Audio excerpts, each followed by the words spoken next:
Hare Krishna. First of all I want to take blessings of all the present Vaishnavs. सभी को मेरा दंडवत प्रणाम। दंडवत प्रणाम करो, दंडवत प्रणाम। और मैं हरे प्रार्थना कृष्ण प्रभु जी करता हूँ। धन्यवाद तेरा। हरे कृष्ण माता जी। हरे कृष्ण प्रभु जी दंडवत प्रणाम।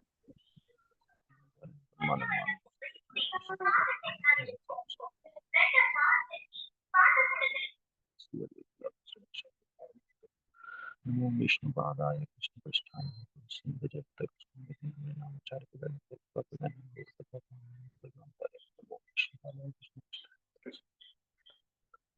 नमस्ते सरस्वती देवी गौरवाणी प्रचारिणी विशेषण पाशाद्य कृष्ण चैतन्य प्रभु नित्यानंद श्री अद्वैत सुभाष हरे हरे कृष्णा कृष्ण कृष्ण हरे हरे हरे राम राम राम हरे कृष्णा। तो आज जो है हम on the way to Krishna, मतलब हिंदी में कृष्ण की ओर बुक का सेकंड चैप्टर देखने वाले हैं। तो इसका फर्स्ट चैप्टर हमने देखा था, जो है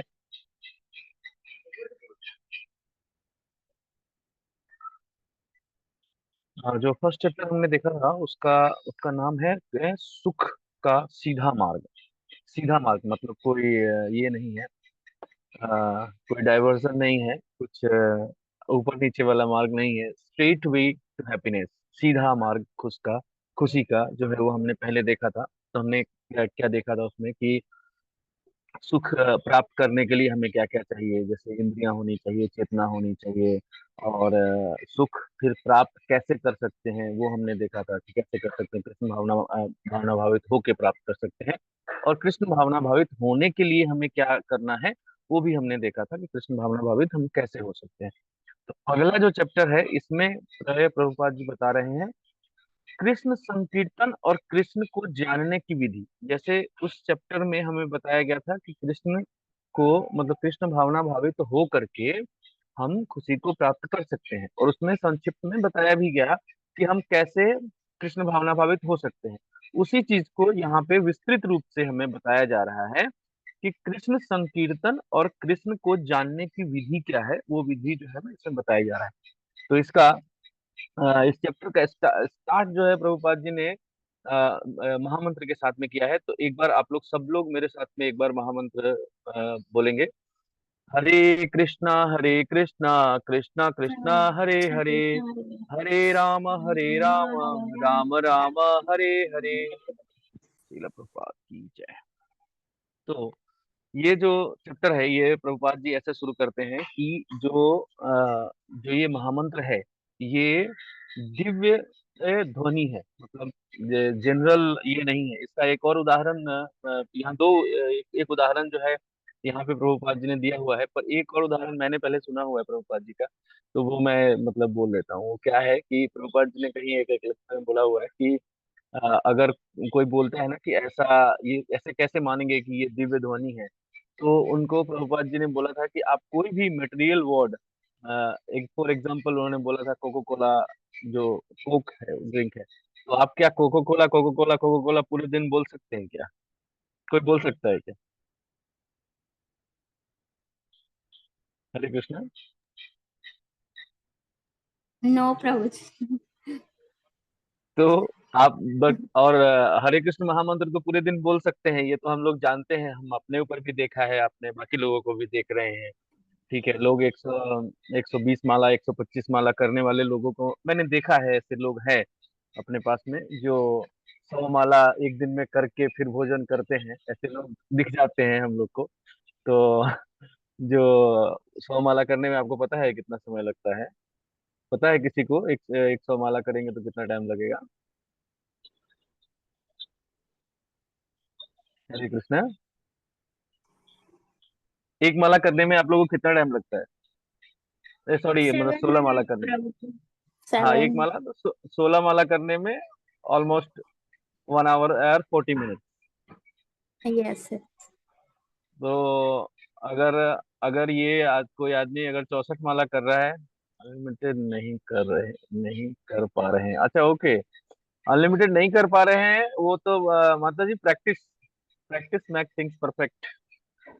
पहले हम जब शुरू शुरू में करते हैं ना, हाँ 1.5 आवर, ओके इट्स राइट। मैं भी मतलब वो 1 घंटा 40 मिनट मैंने जो बोला वो एकदम, आप अगर फुल कंसंट्रेशन के साथ में करेंगे कि आप एक एक मंत्र आप सुन रहे हैं मतलब बढ़िया से, तो उसके बाद जो है ना, ये माता जी अनम्यूट करने का ऑप्शन नहीं है क्या?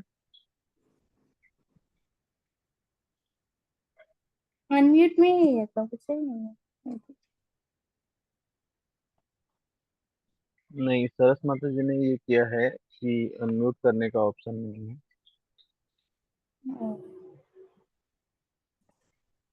आई डोंट नो प्रभु। एक सेकंड मैं दे रहा हूँ, या अब कर सकते हैं आप लोगों ने। यस। हाँ, तो हो जाता है प्रभु जी, बात ये, 8 मिनट 9 मिनट में। हरे हाँ माता कृष्णा जी। प्रभु जी। एक माला 8 मिनट में होती है। अच्छा, आपकी 8 मिनट में होती है, हाँ तो आपका छह थोड़ा सा मिनट ये है। हाँ, 6 मिनट 7 मिनट प्रभु जी। 7.5 मिनट जो है वो एक्चुअल जनरल टाइम है, 7 and 7.5 मिनट। और कुछ लोग का थोड़ा कम भी हो जाता है, बट आपको कोशिश नहीं करना चाहिए, मतलब चैंटिंग स्पीड बढ़ाने का जो बोलते हैं ना उसको, आपको क्या बोलते हैं, फोर्सफुली आपको स्पीड बढ़ाने के लिए काम नहीं करना चाहिए। आपको काम इस बात पे करना चाहिए कि आपको हर एक मंत्र जो है, हर एक शब्द, मंत्र का हर एक शब्द आपको सुनाई दे रहा है ठीक से। तो अगर आपको सुनाई दे रहा है ठीक से, देन इवेंचुअली धीरे धीरे क्रमशः आपका स्पीड अपने आप बढ़ जाएगा। आप इस बात पे अगर फोकस करेंगे कि मेरे को 6 मिनट में कंप्लीट करना है, तो इस बात का एकदम 100% चांस है कि आप गलती करेंगे, आप मिस करेंगे। इधर आप आपका माला मिस हो जाएगा, इधर आपका वर्ड फंबलिंग हो जाएगा, मतलब हरे कृष्ण कृष्ण कृष्ण ऐसा हो जाएगा। तो इसके लिए इस चीज पे काम नहीं करना चाहिए, काम हमें इसी बात पे करना चाहिए कि हमें हर एक वर्ड जो है ना सुन सुन के मतलब एक एक वर्ड सुनना चाहिए हमें। हमें सुनने का प्रयास अगर हम करते हैं तो स्पीड हमारा अपने आप बढ़ जाएगा। तो बात ये था कि हम टॉपिक से दूसरी जगह जा रहे हैं। अच्छा चलिए, चले गए हैं तो थोड़ा सा एक चीज मैं बता देता हूँ आप। मैंने ट्राई किया है, और ये रवि लोचन प्रभु का जो है, रवि लोचन प्रभु का एक लेक्चर का पार्ट है। उन्होंने बताया था कि जैसे मैंने बोल दिया अभी कि हाँ हमें क्या प्रैक्टिस करना चाहिए, तो उस पे मैं बोल दे रहा हूँ ये चीज कि हमें जैसे जब हम माला करते हैं ना, और हमें दो चीज का उस टाइम में दो तीन चीज का ध्यान रखना चाहिए। एक चीज क्या है कि हमें ऑलवेज टाइम जो है ना ध्यान रखना चाहिए। अगर आप 8 मिनट से जा रहे हैं या 8 मिनट से ऊपर जा रहे हैं, फिर आप आप लेजी हो रहे हैं, मतलब आप ज्यादा टाइम ले रहे हैं, उतना टाइम भी मतलब उतना, अगर आप ऊपर जा रहे हैं तो भी गलत है कि, या फिर आप आपको नींद आ रहा है बीच में, या मतलब ये हो रहा है, क्योंकि अगर आप एक एक लय में बोल रहे हैं महामंत्र, तो आपको 7.5 मिनट से ज्यादा नहीं लगना चाहिए। अगर आपको 8 मिनट से ऊपर लग रहा है स्टार्टिंग में, किसी को अगर लग रहा है देन इट्स ओके। अगर जो जो प्रैक्टिस कर रहे हैं, जो जो 16 माला या 15 माला या 10 माला कर रहे हैं, उनको अगर 8 मिनट से ऊपर लग रहा है तो उनको अपने ऊपर थोड़ा काम करना चाहिए। और अगर आपका 6 मिनट से नीचे आ रहा है तो भी आपको ध्यान देना चाहिए कि 6 मिनट से नीचे अगर आ रहा है तो भी आप ज्यादा फास्ट जा रहे हैं। ठीक है, तो एक चीज ये ध्यान देने वाला हो गया। दूसरा चीज क्या ध्यान देने वाला है, कैसे कैसे इम्प्रूव होगा उस चीज के लिए प्रभु क्या कहते हैं कि आपको जब हम माला करते हैं ना, तो एक मोती हमारे हाथ में है और हम मंत्र बोल रहे हैं, तो एक्चुअली जब हम गलती करते हैं तो हमें पता होता है कि हमने गलती किया है। जब जब भी हमसे ऐसा होता है कि हरे हरे छूट जाता है, हरे कृष्ण कृष्ण कृष्ण हरे राम राम राम हो जाता है, ऐसा होता है जब आप स्पीड में बोलेंगे। तो समटाइम ऐसा होगा कि आप जो एक वर्ड है वो मिस कर गए। तो हमें जब भी ऐसा लगता है ना कि हम मिस कर गए, तो हमें उस मोती से आगे नहीं बढ़ना चाहिए। वो जो मोती हमने हाथ में रखा हुआ है ना, हम क्या करते हैं कि जब हमें पता है कि हमने गलत उच्चारण किया है लेकिन हम आगे बढ़ जाते हैं, तो हमें आगे नहीं बढ़ना चाहिए। आप आगे नहीं बढ़ेंगे तो आपकी गलतियां सुधरने लगेगी, क्योंकि हमारा जो मन है ना, हमारा जो मन है उसी का वही ये है, कल्प्रिट है। तो जैसे जैसे अगर आपका आपका गलती हो रहा है और आपका माला जल्दी जल्दी हो रहा है, तो आपका मन आपको इसी बात के लिए प्रोत्साहित करेगा कि जल्दी जल्दी, ठीक है जल्दी जल्दी तो हो रहा है, जल्दी जल्दी कर लो, जल्दी जल्दी कर लो। ठीक है, और जब आप उस पर अंकुश लगा देंगे कि नहीं, अगर गलती हुआ ना तो मैं आगे नहीं बढ़ूंगा, अगर गलती हुआ तो ये मंत्र काउंट नहीं होगा, ये मंत्र काउंट नहीं होगा, देन फिर वो कॉन्सियसली आपका मन जो है ना पूरा ध्यान देगा उस चीज पे कि कैसे, मतलब जो बोल रहे हैं उसको ध्यान से सुने, क्योंकि उसको पता है कि अगर नहीं सुने तो दोबारा दोबारा बोलना पड़ेगा। तो जैसे हमने अभी एक प्रभु का एक लेक्चर मैं ट्रांसलेट कर रहा था, उसमें मैंने बोला था कि हमें मन को जो है ना एक अलग व्यक्तित्व के हिसाब से देखना चाहिए। तो हम यही बात यहाँ पे भी ये हो रही है कि आपको मन को जो है, मतलब एक अंकुश लगाना है कि अगर आपने गलत पढ़ा तो आपको, अगर आपने गलत उच्चारण किया तो फिर आप दोबारा करना पड़ेगा, आपको रिवर्क हो जाएगा आपका। ठीक है, तो इस तरह से इम्प्रूव होगा। सो ये थोड़ा ये हो गया आप लोग को, होप आप लोग को समझ में आया होगा मेरा बात। आप लोग कोई भी ट्राई करके देखिए, मुझे पता है कि इसमें रिजल्ट आता है, मैंने किया है। ठीक है, तो टॉपिक पे वापस आते हैं। तो ये क्या है, प्रभुपाद कह रहे हैं कि जो मतलब ये महामंत्र है, ये चैंटिंग करने से क्या होता है कि हमारा चेतो दर्पण मार्जन होता है, हमारा जो हृदय पे जो धूल है वो धूल साफ होता है। प्रभु ने जैसे एग्जांपल दिया कि अगर हम गाड़ी लगा के और मंदिर जाते हैं, मंदिर के बाहर हम गाड़ी रख देते हैं, तो उस पे क्या होता है, जब हम शाम को लौट के आते हैं तो उसके ऊपर जो है एक धूल का एक परत जमा हुआ होता है। तो ऐसे ही सोचिए कि हम, हमारा जो है ना, हमने बहुत सारे जन्म लिए। हमें नहीं पता, किसी को भी नहीं पता कि हमने कितना जन्म अभी तक लिया हुआ है।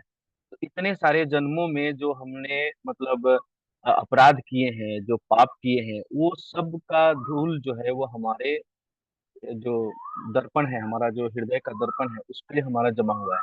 आप पीछे के छोड़ भी दीजिए, आप, हम इसी जन्म की बात कर रहे हैं। तो मैं, मेरा उम्र जो है वो 40 साल में होने वाला हूँ। तो अब मतलब अगर अगर ये मैं 3 साल निकाल भी दूं तो 37 साल, और उसमें से अगर बचपन के भी निकाल दिए जाए 10 साल, तो 27 साल। 27 साल जो है, मतलब जो कर रहे थे वो अभी हमको लगता है कि हाँ अभी हमको मालूम चला, तो हमको पता है कि हाँ वो उस समय हम गलत कर रहे थे, उस समय तो हमको नहीं पता था कि हम गलत कर रहे हैं।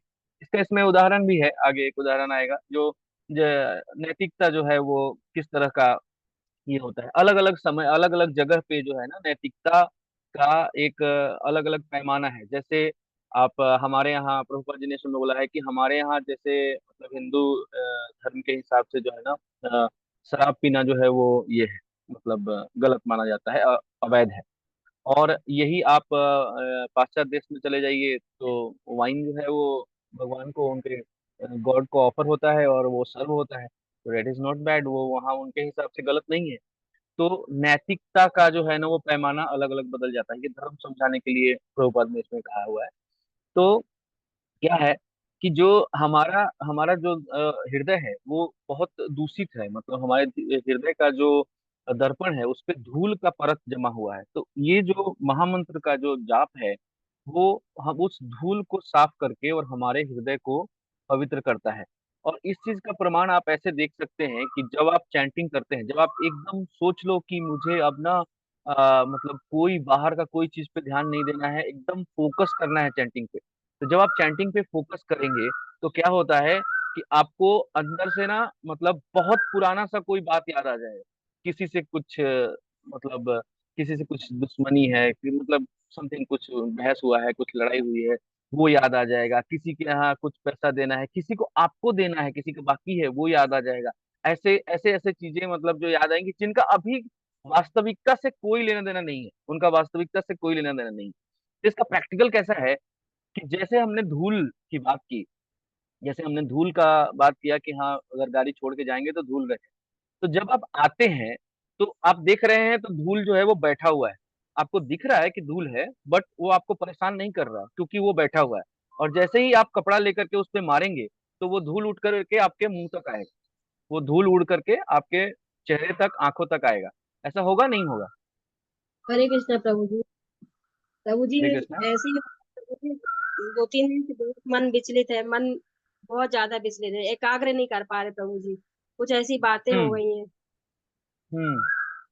तो माता जी वही मैं कह रहा हूँ कि जैसे आपको मतलब आप जब आप कोशिश करते हैं और जब उस धूल को हटाने का कोशिश करते हैं, विशेष करके जैसे जब झाड़ू लगाया जाता है तो धूल सबसे ज्यादा उड़ता है। जब आप झाड़ू लगाते हैं ना तो धूल सबसे ज्यादा उड़ता है। मतलब एक जनरली आप अपने घर में या बाहर आप जब भी देखेंगे, जबकि धूल लगा, जब झाड़ू लगाया जा रहा है तो वो सबसे ज्यादा धूल उड़ता है। तो जब आप चैंटिंग करते हैं, जब आप करते हैं तो आपको लगता है कि और आपको बहुत सारा चीज याद आ रहा है। बट प्रैक्टिकली वो ये है कि वो साफ हो रहा है, आपका मन साफ हो रहा है। वो उस समय आपको भले नहीं दिख रहा है, पर वो इवेंचुअली धीरे धीरे क्रमशः आपको ऐसा लगेगा कि हाँ ठीक है, नाउ आई एम रिलैक्स। तो माता जी आप ठीक है, आप अभी नहीं कर पा रहे हैं कंसंट्रेशन, लेकिन आप जो है जब कीजिए, फिर भी कंसंट्रेशन नहीं हो रहा है फिर भी कीजिए, क्योंकि वही जैसे इसका और एक एग्जांपल प्रभुपाद जी ने ही दिया हुआ है कि जो जॉन्डिस जिनको हो जाता है ना, जिसका जॉन्डिस हो जाता है जिनको, उनको गुड़ मतलब गन्ने का स्वाद जो है ना वो कड़वा लगता है। लेकिन अगर गन्ने का स्वाद कड़वा लगता है तो इसका मतलब ये नहीं है कि आप गन्ना छोड़ देंगे, क्योंकि जॉन्डिस का इलाज ही गन्ना है। आप गन्ने का रस पिएंगे तो ही जॉन्डिस ठीक होगा। तो इसलिए आप चैंटिंग करना मत छोड़िए। मैं समझ सकता हूँ, आप पर्सनली मेरे को आप कॉल कर सकते हैं, अगर विशेष कुछ होगा तो हम बात करेंगे। ठीक है।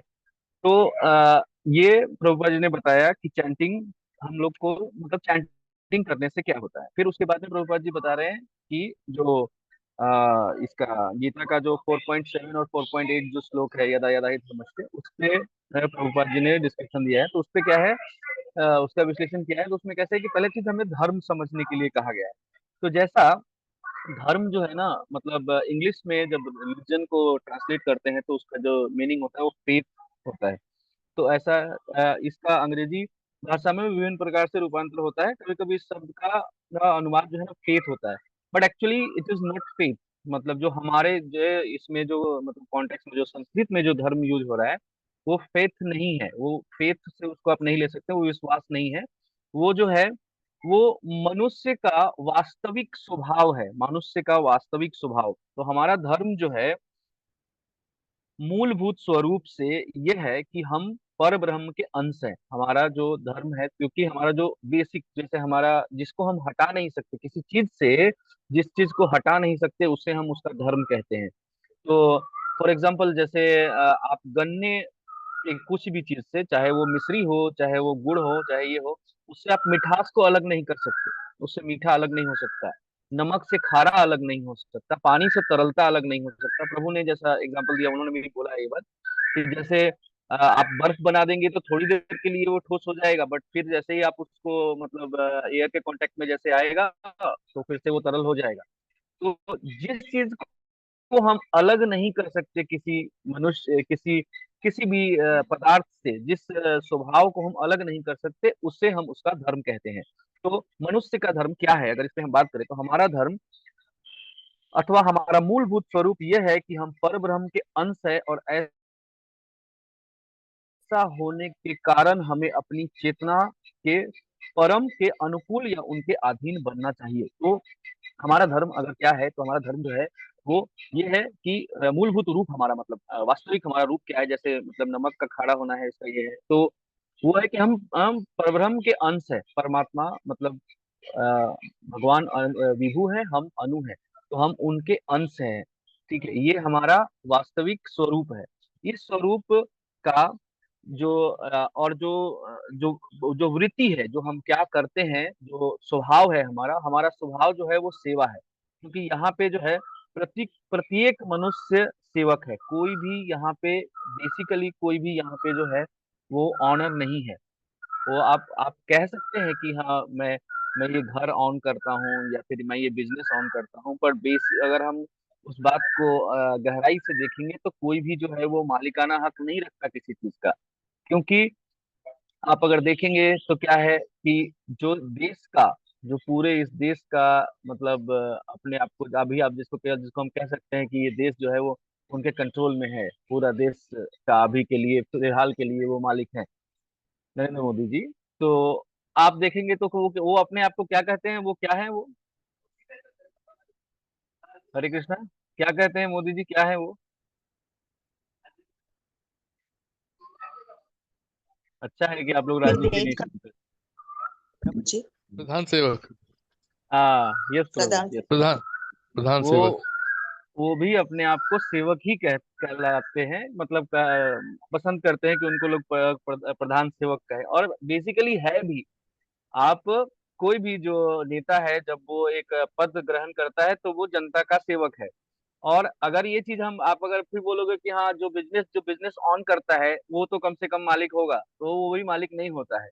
अगर एक दुकानदार को आप मतलब एक दुकानदार की कल्पना करें, हम लोग एक दुकानदार की बात करें, तो क्या वो अपने ग्राहक का सेवा नहीं करेगा तो वो दुकान चला सकता है क्या? अगर उसका सर्विस अच्छा नहीं है, आप जाएंगे क्या उसके पास? कोई भी दुकान में आप जाते हैं और वो आपको सर्विस अच्छा नहीं देता है, वो सर्विस प्रोवाइडर अच्छा नहीं है, तो आप दोबारा जाएंगे क्या वहाँ? नहीं जाएंगे। हाँ। नहीं जाए। तो हाँ, नहीं जाएंगे तो आप ये देखिए कि मूल स्वरूप में वो भी सेवक ही है, वो सेवा कर रहा है। और अगर सेवा अच्छा नहीं हुआ तो लोग नहीं जाएंगे, तो फिर वो स्वामित्व किस चीज का? उसका स्वामित्व तो है ही नहीं है ना। अगर स्वामी वो है तो हर स्वरूप में स्वामी होना चाहिए। भगवान भगवान है हर स्वरूप में, आप मानिए तो नहीं मानिए तो, नास्तिक के लिए भी भगवान है, आस्तिक के लिए भी भगवान है, दोनों के लिए वो सेम ही है। उनका स्वरूप तो नहीं बदल रहा है ना। जो नहीं मानते हैं कि भगवान है, क्या उनके लिए कोई और भगवान हो जाते हैं? नहीं होते ना। नो प्रभु नहीं। उनका भरण पोषण भी इसी प्रकृति से हो रहा है, और प्रकृति जो है वो भगवान का क्या है? भगवान की देन देन है। भगवान भगवान की भगवान प्रकृति का है, देन अपरा शक्ति है भगवान की। हाँ। कह तो सकते हैं। अब मैं ये बात ये कहना चाह रहा हूँ कि आप किसी भी रूप में कहीं पे भी रहेंगे तो आप सेवा तो कर रहे हैं। बट हम क्या किस रूप में सेवा कर रहे हैं? उपाधि के साथ में हम एक उपाधि लेकर के सेवा कर रहे हैं कि मैं जैसे मैं जाता हूँ, मैं अभी जॉब करने जाऊंगा, तो एक्चुअली मैं हूँ तो सर्वेंट, ठीक है। मेरे ऊपर यहाँ पे एक तो यहाँ पे क्लाइंट है जो जो उसका भी ऑर्डर मेरे को मानना पड़ता है, और मेरा तो जो बॉस है, बॉस का तो ऑर्डर मानना ही पड़ता है। बट मैं एक एक टैग लेके जाता हूँ, आई एम प्रोजेक्ट मैनेजर, मैं मैनेजर हूँ, मैनेज करता हूँ। सो ये जो उपाधि है, ये हमें भ्रमित करता है, ये हमें भ्रमित करता है, हमें इस बात का एहसास दिलाता है कि हमारे अंडर में हमारे कंट्रोल में है, कुछ है हमारे कंट्रोल में है, हम ये चीज कंट्रोल करते हैं, हम ये चीज ऑन करते हैं। तो जब इन उपाधियों से अलग हट करके हम सेवा करते हैं, सेवा जो कि मूल स्वरूप है हमारा, सेवा तो हमारे अंदर है ही है, लेकिन ये उपाधियां लेकर के जो हम सेवा कर रहे हैं, ये हमारा समस्या है। तो जैसे ही हम इन उपाधियों को हटा करके और सेवा करते हैं, तो हमें पूर्ण आनंद प्राप्त होता है। ये ऐसा प्रभुपाद जी बता रहे हैं इसमें। तो आपको ये चीज कैसे होगा? ये चीज ऐसे होगा कि जब हम कृष्ण भावनामृत में अपने आप को मतलब ये करते हैं, तो हमें क्या होता है कि जो ये बाकी चीजें हैं, जो ये बाय प्रोडक्ट हैं, ये धीरे धीरे हमारे अंदर अपने आप आ जाता है। क्योंकि हम क्या है कि जैसे कल हम लोग सब लोग कल गए थे रथ यात्रा के लिए, सर्विस के लिए। तो हमें किसी को कोई ऐसा था कि किसी के मन में ऐसा हो कि हाँ, ये सर्विस करके हमको ये प्राप्त करना है। कोई प्राप्त करने के इसमें तो नहीं गया था, किसी के मन में भी ऐसा नहीं है। नहीं। तो जब इसलिए उस जो जो भी सेवा करने गए थे, वो सेवा करते हुए भी आनंदित थे। वो सेवा कर रहे हैं, फिर भी वो आनंदित है, क्योंकि उनको पता है कि इससे कुछ हमको लेना देना नहीं है, इससे कोई हमारा मतलब ये बिजनेस नहीं है। ये एक तरह से मतलब मैं सेवा कर रहा हूँ, इसलिए कर रहा हूँ कि कृष्ण प्रसन्न होंगे, इसलिए कर रहा हूँ, हमारे गुरु प्रसन्न होंगे इसलिए कर रहा हूँ। गुरु कृष्ण को प्रसन्न करने के लिए ही आप कर रहे हैं। उसमें आपका मतलब अपना स्वार्थ, अपना पद, कि हाँ मेरा कोई पद है, मेरा इससे प्रमोशन हो जाएगा, या मेरे को ये लक्ष्मी मिल जाएगी, ऐसा सोच के नहीं कर रहे हैं। इसलिए तो जैसे जैसे आदमी धीरे धीरे मतलब ये चैंटिंग करता है, तो यहाँ पे कैसे बता रहे हैं कि भौतिक रूप में हमने जो अनुभव किया है वो आध्यात्मिक जगत में के जीवन से का विकृत प्रतिबिंब है। हाँ, तो दूसरा क्या था कि ये मैं आगे चला गया था। सेवा करने के लिए जो जैसे हम सोचेंगे कि यहाँ जो हम सेवा करते हैं, तो अगर ये हमारा वास्तविक स्वरूप है, तो क्या ये हम जब हम आध्यात्मिक जगत में जाएंगे तो वहां पे भी क्या हम सेवा ही करेंगे, और क्या वो ऐसा ही होगा? ऐसा क्वेश्चन हो सकता है लोगों के मन में कि अगर यहाँ सेवा कर रहे हैं वहां पे भी जाके सेवा ही करेंगे।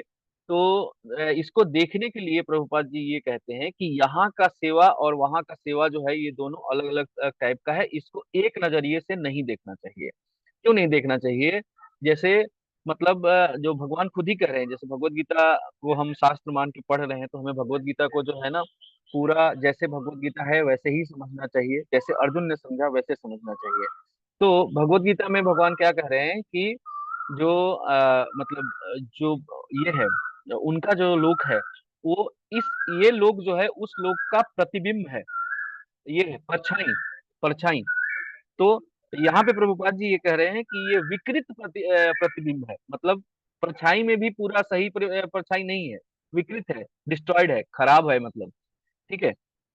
तो हमें यहाँ का जो भी सेवा का जो स्वरूप है, जो स्वरूप हम यहाँ पे देख रहे हैं, वो उसको वहां से कंपेयर करके नहीं देखना चाहिए कि वहां पे भी ऐसे ही होता है। ठीक है। जब हमारा मूल स्वरूप या धर्म भौतिक पदार्थ के दोषों से अधोगति को प्राप्त हो जाता है, तो भगवान स्वयं अवतार के रूप में आते हैं और अपने किसी अन्य विश्वसनीय सेवक को भेजते हैं। तो जो जो हमारा स्वरूप है, जो जो धर्म है, हमारा जो मूल धर्म है, तो जो ये श्लोक बताया गया था, उसका दूसरा पार्ट ये है कि भगवान आते हैं, मतलब जब धर्म ये हो जाता है तब आते हैं।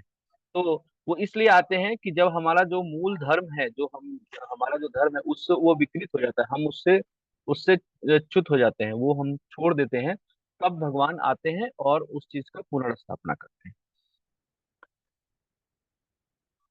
ठीक है, धर्म हमने समझ लिया है।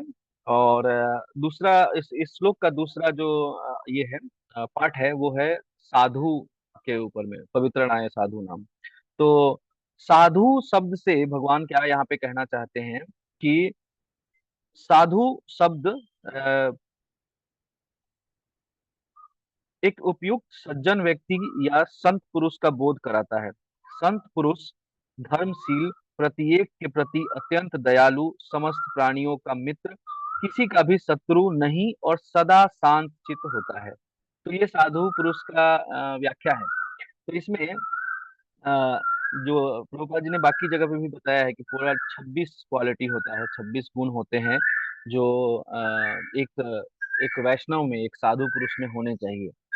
तो हमें ये 26 मतलब ये जो है हमें बताया गया है कि एक आइडियल साधु कैसा होना चाहिए, साधु कैसा होना चाहिए उसके लिए।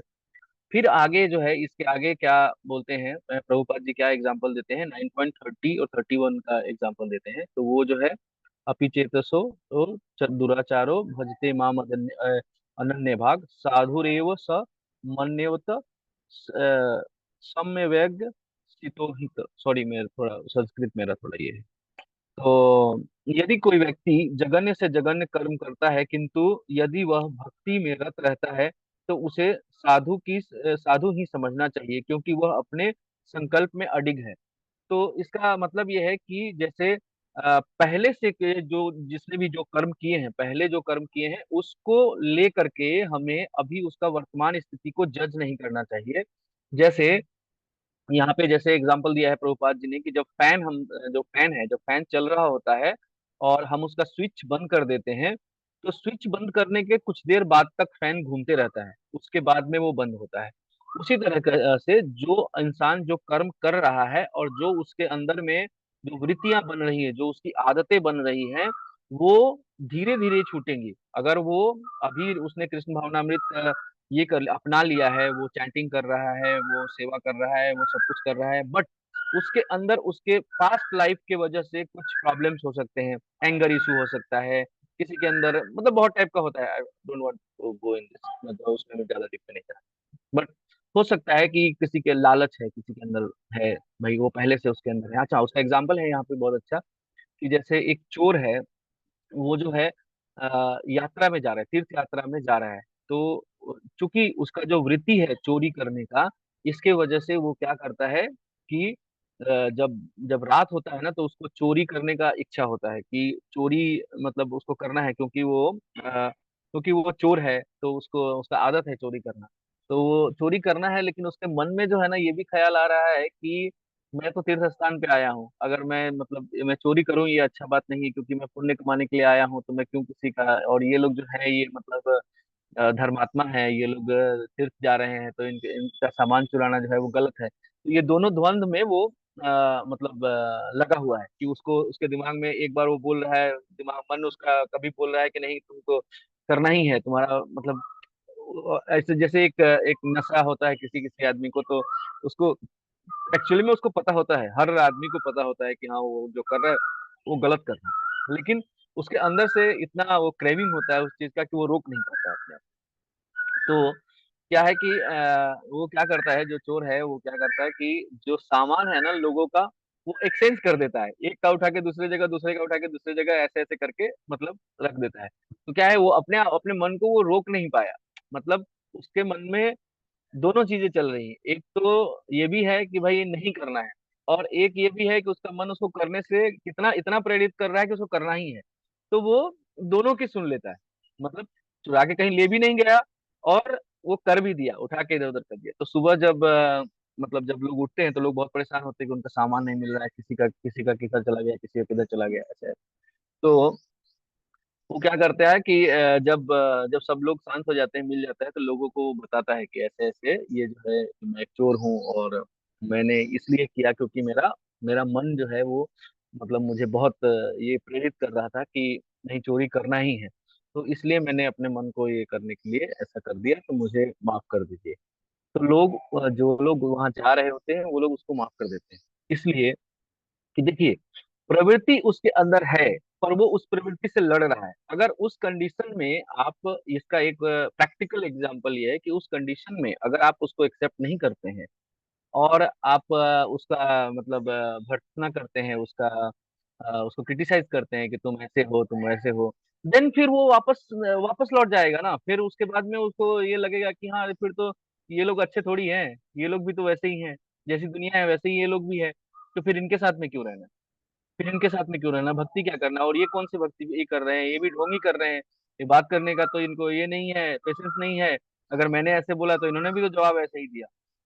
तो इसलिए हमें क्या है कि जो जो शुरू जो उसने किया है, और उसके पास्ट का परछाई है, जिसके पास्ट के परछाई की वजह से वो परेशान है, उससे हमें बिल्कुल ये नहीं करके उसको एक साधु पुरुष की नजर से देख करके और उसको इज्जत करना चाहिए। ये इस श्लोक का जो है विशेष ये है।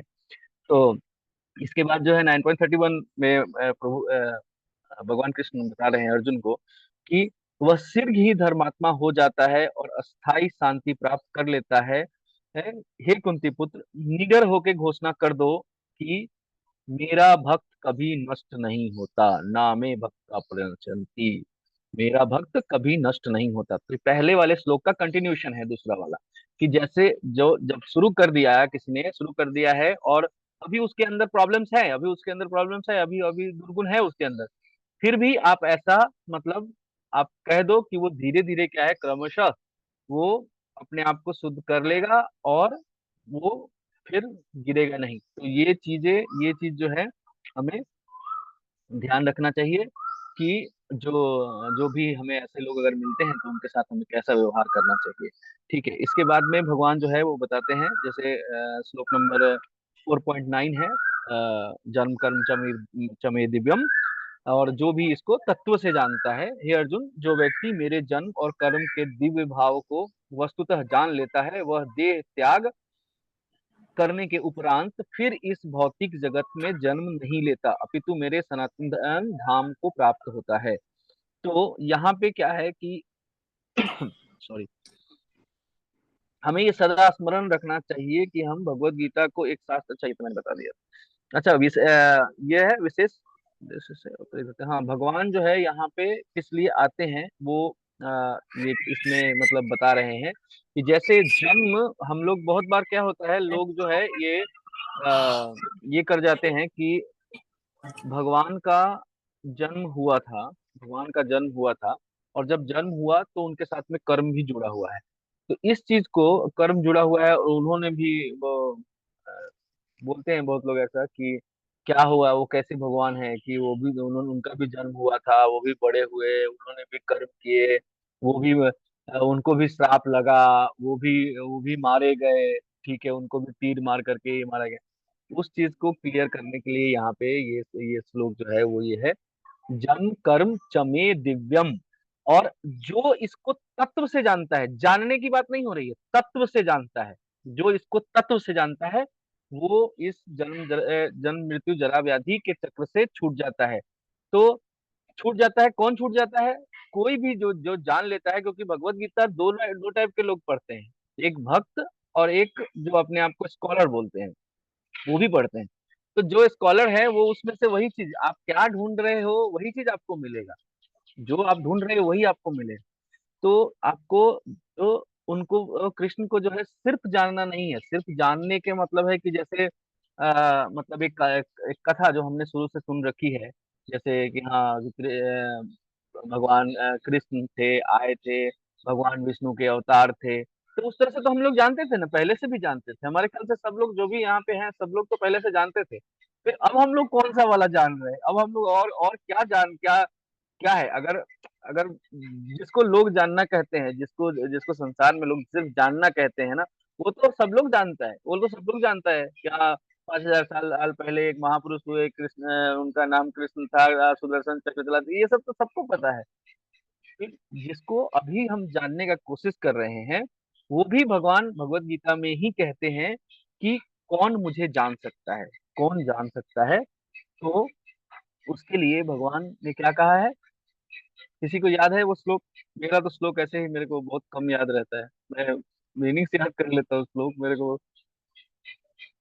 किसी को याद है कौन से श्लोक में भगवान ने कहा है कि कौन जान सकता है उनको? When point आर्तो जिज्ञासुरर्थार्थी।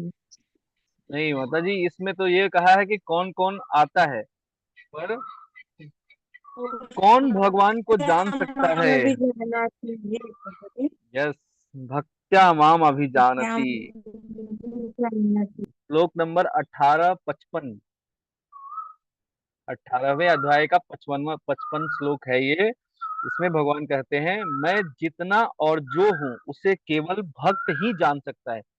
ध्यान दीजिएगा, मैं जितना मतलब कितना, क्वांटिटी की बात हो रही। मैं जितना और जो हूँ, जितना हूँ जो हूँ उसे कौन जान सकता है? उसे केवल, यहाँ इस ये शब्द जो है ना बड़े ध्यान देने वाले हैं कि यहाँ पे ये नहीं कह रहे हैं कि यहाँ भक्त जान सकता है, केवल ओनली, ओनली केवल भक्त द्वारा ही जाना जा सकता है, भक्ति द्वारा ही जाना जा सकता है। और भक्ति द्वारा तत्व से मुझे जानने के उपरांत मनुष्य भगवत धाम में भी प्रवेश कर सकता है, भी प्रवेश कर सकता है। जैसे चैतन्य महाप्रभु ने उसमें कहा है, प्रभु भी एग्जाम्पल दे रहे थे उसका कि आ, ये सॉरी, तो कि हमारा जन्म मतलब बार बार हमारा जन्म हो और मैं भक्त ही रहूं, मतलब और मम जन्मनि जन्मनि हे ईश्वरे भवतार भक्ति रहे तुकी तवे, मतलब बिना कारण के, अकारण के बिना कोई इसका मैं भक्ति करूं, हर बार जन्म लूं और भक्ति करूं।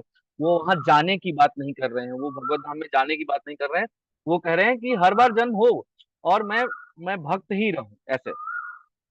तो ये ये बेसिक इस चैप्टर का जो है मतलब ये है कि हमें किस तरह से मतलब भगवान को जानने का किस तरह से देखना चाहिए। और चैंटिंग कर जो ये है, चैंटिंग करना जो है वो श्रवणम कीर्तनम ही मूल ये है, क्योंकि इसके जो कृष्ण भावनामृत हमने पहले वाले चैप्टर में भी समझा, इसमें भी समझा, पर इसका जो मूल ये है वो यहाँ पे प्रभुपाद जी बताते हैं कि इसके अनुशीलन की प्रक्रिया सरल है।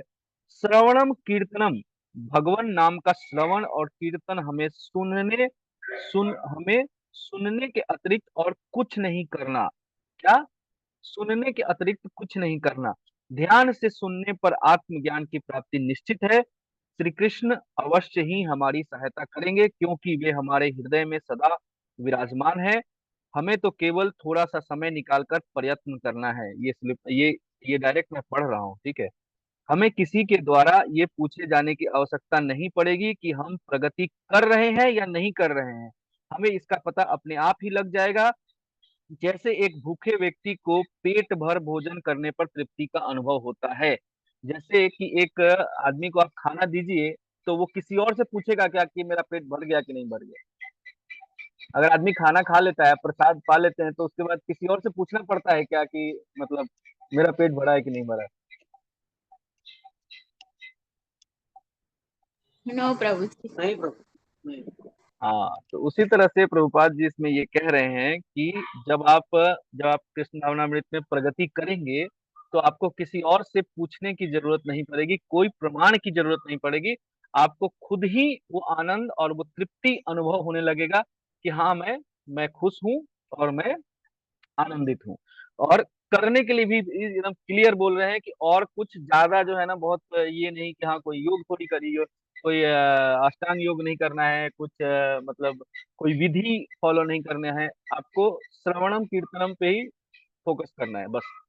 और मैं ये एक चीज बता के मैं एंड करता हूँ, लास्ट हो गया है, टाइम बहुत ज्यादा ले लिया मैंने। तो ये जो है लास्ट, मैं क्या बोल रहा था कि मैंने ये चीज जो है ना, ये मेरा पर्सनल एक एक्सपीरियंस है कि मैं जब शुरू शुरू में मतलब कृष्ण कॉन्शियसनेस में आके, कृष्ण भावनामृत में आके, और मैं कोशिशें कर रहा था कि ये करते हैं वो करते हैं, उस टाइम पे मैंने ये लेक्चर सुना था।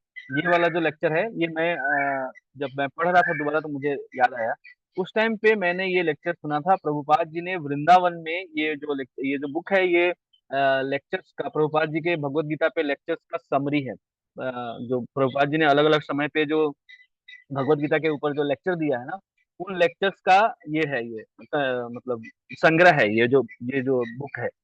तो ये वाला जो लेक्चर है ना, ये वृंदावन में ये लेक्चर हुआ था। अभी मेरे को एग्जैक्ट वीडियो नहीं मिल रहा है, मेरे को याद नहीं आ रहा है कि क्या वीडियो का टाइटल था, पर ऐसे ही सर्च करते समय में मैंने प्रभुपाद जी का हिंदी वीडियो करके मैंने सुन रहा था मैं।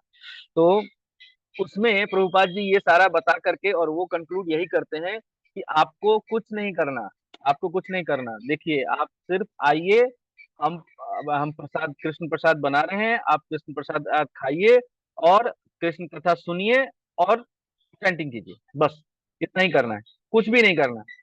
सिर्फ आपको श्रवणम करना है, सिर्फ श्रवणम करना है, सिर्फ श्रवणम करना है, सिर्फ श्रवणम करना है, यही करना है। आप बस कथा श्रवण कीजिए, सुनिए, और कुछ नहीं करना। बाकी चीजें जो है वो बाय प्रोडक्ट है, वो अपने आप ही आती है। और रहा बात कि अब भौतिक का मतलब हमारा बाकी चीज कैसे होगा, ये होगा, तो अगर आप श्रवणम करना या कीर्तन करना भी भगवान की सेवा है, कीर्तन करते हैं तो आप भगवान की सेवा करते हैं। तो अगर आप उसकी सेवा कर रहे हैं जो पूरा अनंत ब्रह्मांड का रचयिता और पालन करता है, तो क्या वो आप पे ध्यान नहीं देगा?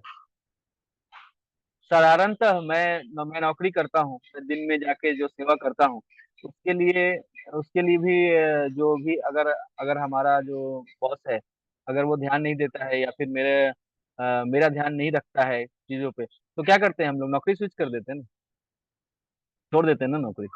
अगर ध्यान नहीं रखता है, अगर वो समय पे हमें पैसा नहीं देता है या फिर हमारे बाकी फैसिलिटीज पे ध्यान नहीं देता है, तो हम छोड़ देते हैं नौकरी।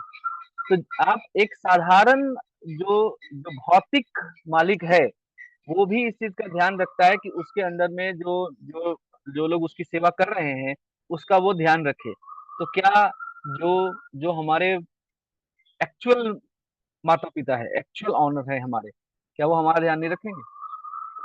क्या लगता है आप लोग को?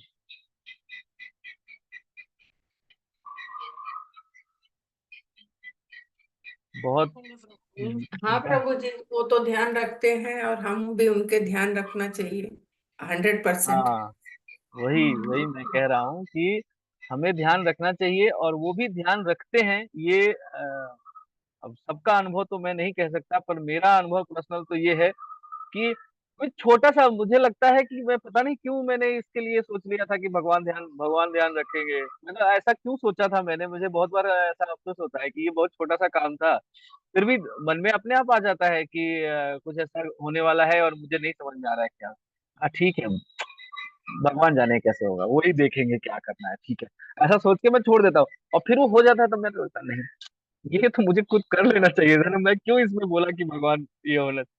तो आपको मतलब क्या करना है, वो चीज मुझे लगता है कि इस लेसन से आप लोग समझ पाए होंगे कि क्या करना है, क्यों करना है, वो हमने पहले से समझा था, क्या करना है, ठीक है।